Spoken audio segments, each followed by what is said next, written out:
This is the plaintiff, Robert Shamming. He says he brought his daughter's car into the defendant's shop for a new clutch. The guy installed one, and then just 6 days later, the thing plumb fell out of the car. He had to then take it to a competent mechanic who knew what he was doing to fix it right, and he wants the $2,379.55 he's owed.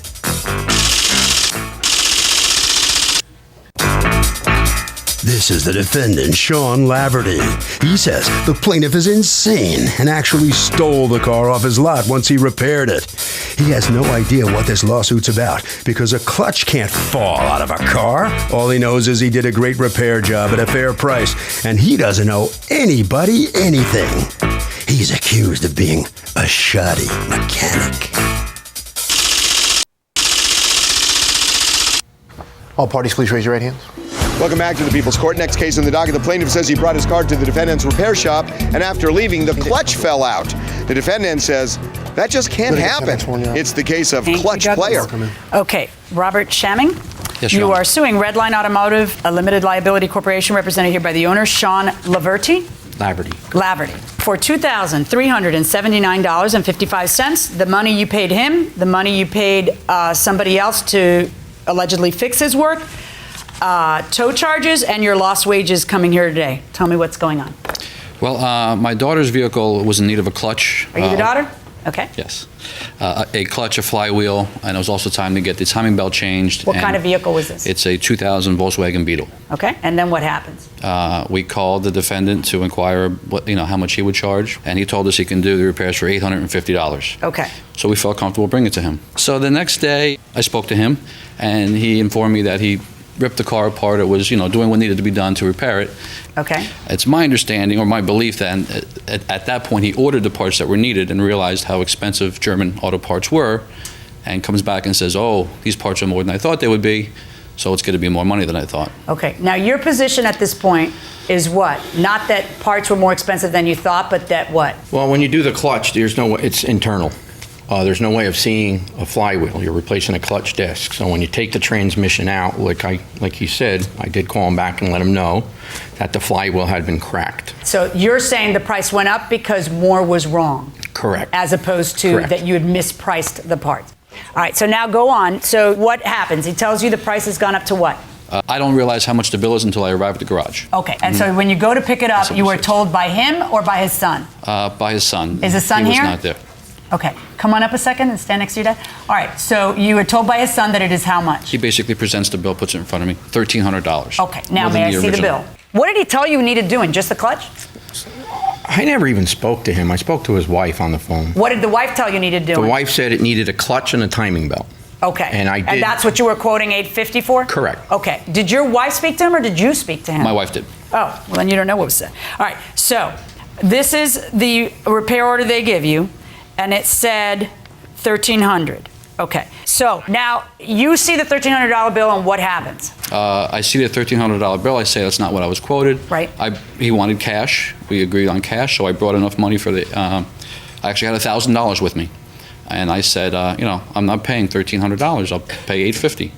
The son would not take. I said, I said to the son, I'll give you $1,000. That's Before what the I father have. got there? Yes. Okay. I put the $1,000 on the counter.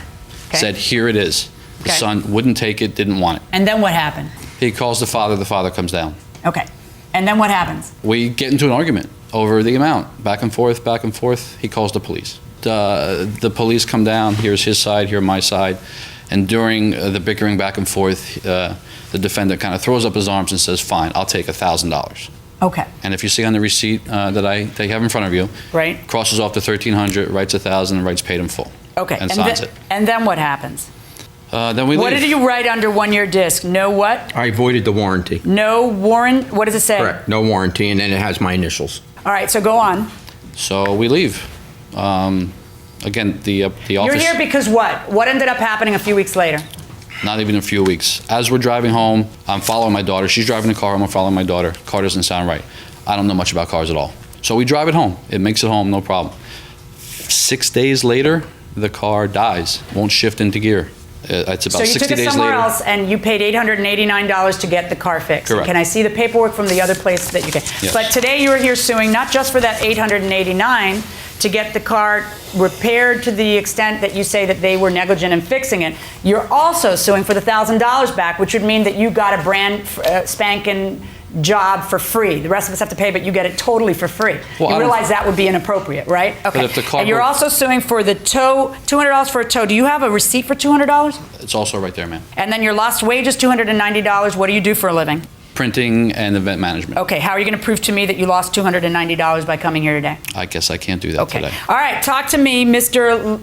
Laverty. What happened? None of that. None of that, okay. Well, some of that has. We did discuss the clutch, the flywheel, and he was very aggravated and told me just go ahead and fix it. That was on the phone, correct? And how much extra did you tell him it was going to be? $452. Additional to the, so total what? Oh, it was $1,300. I rounded it out to. Okay, so and he says what on the phone? Yeah, okay, I'm mad, but okay. I can't tell you what he said in court, but what did he say on the phone? He was cursing and mad, and he was aggravated. I said, well, fine, come pick up the car if you don't want me to do it. And he said, no, it's there. Go ahead and finish it. Okay, so now he comes up there, and so according to you, he knows darn well it's going to be $1,300. Yes, he does. Okay, and then he comes over, and I would assume that it's in your best interest to let somebody know how much it is, otherwise you're not going to get paid. All right. This is correct. Do you take checks or you don't take checks? I do not. Okay. I would have accepted it. So you need somebody to have the money to pay for the job. All right, so now he gets there, and what he has instead is $1,000, and he attempts to pay you the $1,000 and call it a day.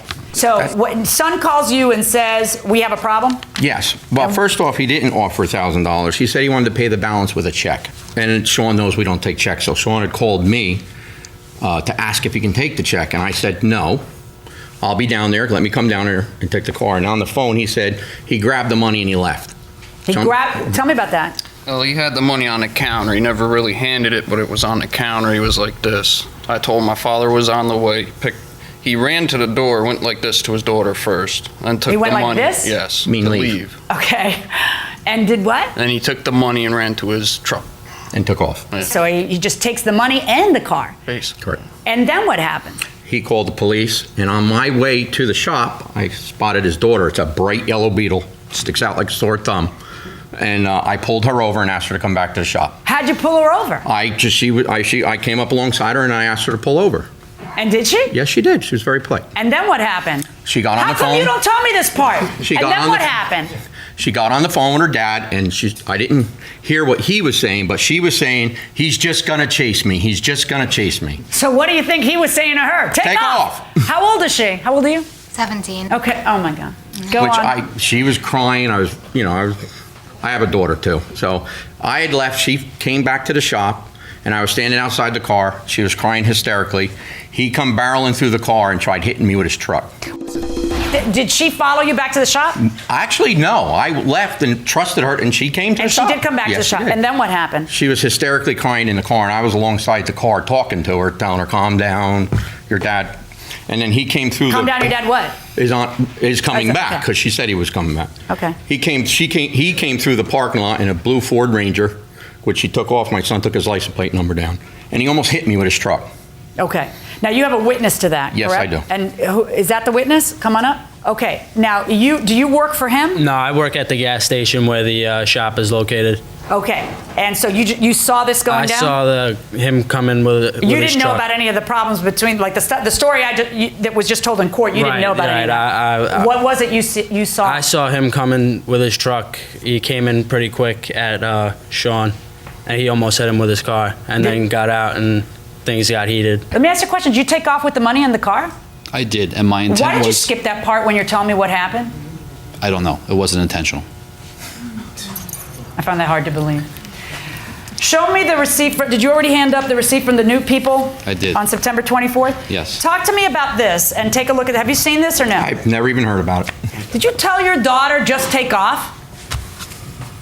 I told her to leave. It was a volatile situation. You're going to put your 17-year-old in the position of being chased by a grown-up instead of telling your daughter, just go back. Okay, honey, I'm sorry, just go back. I didn't tell him to chase my daughter. I don't feel as if I put her in a position to be chased, Your Honor. What did we both know was going to happen since he pulled her over? That he'd probably follow her and find out where she lives. Don't you think that's the position you were putting your daughter in? Well, his silent partner was the one I wanted to talk to. Why did you take the money off the counter and just take off? Because they wouldn't take the money. Well, then why don't you stand there and call the police like other people do in your position? or you go to court, but no, you don't want to do it that way. You want to do it in the way that's most favorable to you, so which tells me a lot about you. So you grab the money, and then you take off, and then you tell your daughter, just keep driving. I mean, come on, that's not the way to do it. Having said all that, there is a receipt that from the new people who say that they charge them $889. Do you think that's a bogus receipt? Do you know these people? What's going on with that? I do not know them. It does look like it's a legit receipt, but it's for a door hinge, an axle, and a serpentine belt. No, keep reading. They say in there that whoever put in the clutch did it wrong and damaged some things, and that's why they had it, that you over-torqued it. It's saying the right front axle What's the sentence he says was under not it? torqued properly. Right. Now, is that something he says by you putting in the clutch? They're putting in a used axle? But that's cheaper, so that's not my concern. My concern is, here, hand that to me so I can read it. There's no way of me knowing that. Knowing what? That happened. How would I know that? No, I'm telling you now it happened. So now I got to figure out what to do. Here's what they say. Found LF axle blow apart, not torque properly prior repairs. Are you saying that has nothing to do with putting in the clutch? If you make a turn too hard and the axle's bad, it'll fall out and the car won't move. Okay. We drove the car, and if those bolts are not tight, it will fall out the minute you put it in gear. Right. So what are you saying? I'm saying that that's not true. So this guy's saying it wasn't tight enough, and you're saying if it wasn't tight enough, it would happen immediately? Exactly. Why couldn't it happen a little bit later? Because, man, that's what makes your car move. Okay. Replace secondary air pressure hose and battery hold down broken by outside repair shop. What does that mean? I don't even know how they can say that. How do they know where I mean, that's a little bit. Even if the axle was bad and I had to replace it in my shop, it's $149. Okay, but here's the problem. For a new one. We have a situation where because of all the bad blood and everything that went down and in an effort to resolve it, you withdrew the warranty. So I don't have a situation where I can say to him, you should have brought it back to him to repair, and you didn't give him a chance to repair it because you, I think, smartly said, I don't want to see this guy again, and I don't want another problem. You know, the question becomes, should 5 days later this repair have to happen, and do I believe that it's related to the clutch, or do I not believe that it's related to the clutch? The way for me to not believe it is for me to look at the fact that this Volkswagen dealer is for me to look at it and say, I don't believe that. There's no way that could be. And I just don't know that I'm in a position to do that, to be frank with you. What exactly is that $800? The $800 is three things. Two of them, they say, is because of how the clutch was put in. The axle that they say wasn't tightened down, and the air pressure hose and battery hold down broken by outside repair shop. What's your response to that? Am I the outside repair shop, or did somebody else? I have no idea. I don't even know how they could say that. But what the secondary air pressure hose? Where is that in relation to the clutch? That's on a turbo unit on the right side of the car in the wheel well. Okay. The clutch is on the driver's side of the car. Okay. Okay. The axle, no, you're just saying did not. The axle is something that needs to be. It's a made up. Okay. Yeah. Okay. And the middle one is brake cables. What does that have to do with you? Nothing at all. Nothing. He had called me a week later and asked me to check them. We did check them. My son checked them here, and they were fine. There was nothing wrong with them. Okay. Now, you have a video that you want me to see, correct? We have a phone video of Mr. Shamming. What is that? Really at the time of the losing his temper out in the parking lot. No, I wasn't talking. He was out there by himself. Okay. Do you want me to see it? Now would be the time. Gotta listen close. So did this defendant handle it wrong, telling his daughter to escape? Yeah, he definitely handled it wrong. First and foremost, somebody could have gotten seriously hurt, and he definitely didn't set a good example for his daughter either. And she'll probably get into trouble. I'm buying everything you're saying. What do you think? I think it's wrong because he could suffer the consequences for letting his daughter do that. And should he have let his daughter do that? No. Because? Because it's like really dangerous. It's really dangerous. Very good. Going inside the courtroom.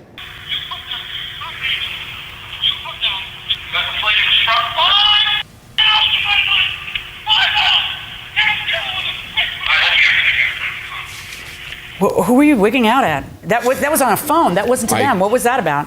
Trying to get my wife to talk to the person that referred them to us. You're yelling at your wife like that? My behavior is not anything I'm proud of, but it doesn't take away the fact that his repairs were not done. Here's what's going to happen. I'm going to order a portion of this bill be paid by the defendant to the plaintiff. And the portion is the portion that directly talks about not being torqued properly and the axle. The brake cables have nothing to do with it, and I'm going to find that the air pressure hose has nothing to do with it either. And may I note that all they say about the air pressure hose and the battery, a prior outside repair shop, has nothing to do, doesn't include the word clutch, has nothing to do with the repair of the clutch. They don't say it has anything to do with the repair of the clutch. The only one they do is up here. Yeah, but you know what? You make me uncomfortable, so I'm not going to trust your word on it. I'm going to demand that it be in here. Okay? I think it is. My verdict is for the plaintiff in the amount of $371.94. Just the right time. Well, here comes the plaintiff coming out into the hallway. First of all, let me just give it to you for a comment on the verdict here. What are you thinking? A waste of my time. Why is that? Because I'm out $900 as a direct result of the plaintiff, and the judge just didn't say Well, you that. had your shot, and you just didn't win everything you sued for. True. All right, so that's not exactly a waste of time. You had your chance and you lost. But what about your behavior on the whole thing? When you heard that tape played back? Not proud of it. I'm not proud of it. I'll admit it. I'm not perfect. Be the first person to admit it. You a little mad at your dad for getting you stuck in the middle like that? Not mad, and just not something I want to look back on. All right. See you later. Head right down this way. All right, come on in here. How'd you manage to deal with this whole thing?